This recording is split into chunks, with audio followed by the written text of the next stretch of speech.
After having witnessed what Josh, the masked man, did to Jessie, Ariane folded herself in the corner of the closet and sobbed. She never imagined such horrible behavior to happen in front of her eyes. She was trembling in fear.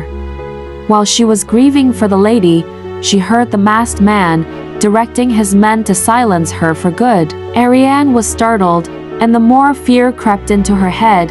Oh my God, that man is crazy, a monster. I wish I had seen his face, then I could report his crime to the police. Oh my God. After the men carried the lady, she was thinking of a way out when she accidentally bumped into something. She opened the flashlight of her camera and found a book that when she lifted it up, the initials MH was embossed on the book cover. Ariane was so happy to learn that indeed Monica has lived here and this diary was a sole proof. She immediately placed it in her backpack and was about to get out of the closet when she heard faint voices seemed to be leaving the premises. Ariane was walking quietly but briskly to where she previously walked in until she was out of the mansion. While walking into the dark, she saw a man getting inside a barbed-wired fences, so she hid in a dark corner and waited. The man who sneaked in was walking toward her hiding corner. He was wearing a hoodie and was very cautious as he walked. That Ariane wondered who this man was and why did he sneaked inside the fences. Both were startled when came face to face.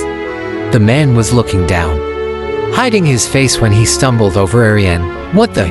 Ariane, why are you here and what are you doing in this place?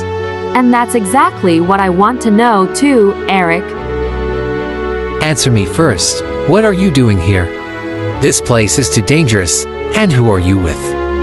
I am here for the same reason why you are here. If you were looking for answers of whatever they may be, I was here to prove that my sister once lived here with Mr. Henry Morrison, which Rain denied when interviewed by the media 4 years ago. Where did you get that information? I was here also to look for clues who might have killed my father, Joe Stanton, Mr. Henry Morrison's personal security. Mr. Henry and Mr. Rainey didn't know and can't tell who were the perpetrators, so I came to do some investigating myself. Joe Stanton was your father, but you were a Stanford. Why keep it a secret? And why are you doing some investigations? Are you a detective? But you are an auditor of the Morrison's group. Who are you really? Dad's real name was George Stanford, and Joe Stanton was only an alias. I finished a degree in accountancy and passed my board exams. I entered the police academy cause I want to solve my father's death.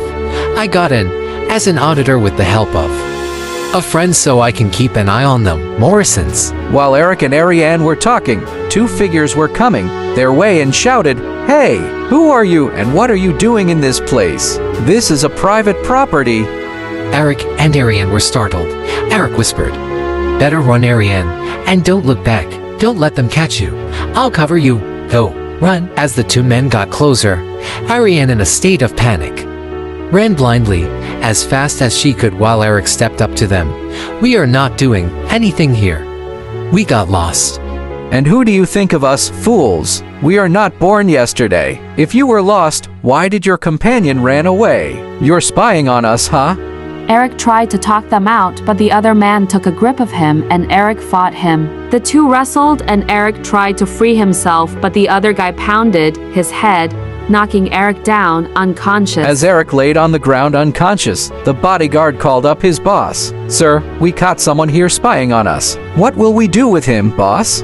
Who could that be? We already got 2 in a row, and then here comes another one. All right, bring him in the old cottage, and I will be the one to interrogate him. Was he alone? Meanwhile, Ariane didn't got far. When the man chasing her gave up for failing to find her, she went back to the place where she caught Eric sneaking into the barbed-wired fence. She saw the men dragging Eric into the old cottage and she quickly took shots of them by her camera. Ariane felt so helpless and was confused. She sat in the dark, thinking of a way to get Eric out of there. Do I have to call the police? If I do this, my cover will also be revealed, and I don't think I can do that for now. It would only make things complicated. Oh God, what shall I do? Both Eric and Ariane were in turmoil, and Ariane was so afraid for Eric. Having seen how the masked man handled his victims, she was petrified of the thought that Eric's life is hanging on a thread. Will Eric come out alive from the hands of the masked man? Part 15 follows.